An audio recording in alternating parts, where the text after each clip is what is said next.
Magandang araw sa inyong lahat at welcome sa aking channel. Usong-uso nga ang hiwalayan ngayon. At sabi nga, sina Coco Martin at Jula Montes ang talagang makoconsider mong couple goals at inspirasyon. Yung mga nakikita naman sa social media, sa kung ano ang mga nangyayari sa amin, 1% lang talaga yon sa totoong nangyayari.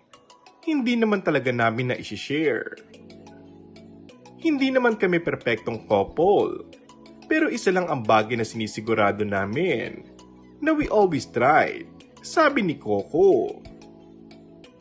Pero ano ba ang masasabi nila sa mga nangyayari ngayon sa paligid?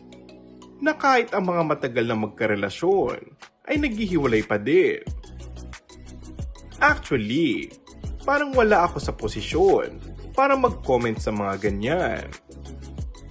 Pero every time na makakarinig talaga tayo ng mga ganyan, nakakalungkot talaga, ayon kay Julia.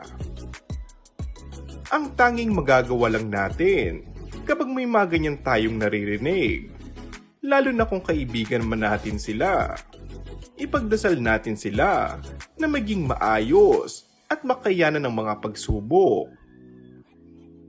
Maaalalang kamakailan nga ay naghiwalay na ang long-time couple na sina Catherine at Daniel na umabot na ng 11 years.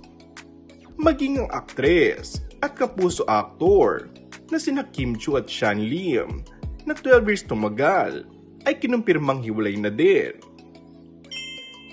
And that's all for our today's video. Kung bago ka lang sa aking channel ay mag-subscribe at pindutin na rin ang notification bell. Maraming salamat!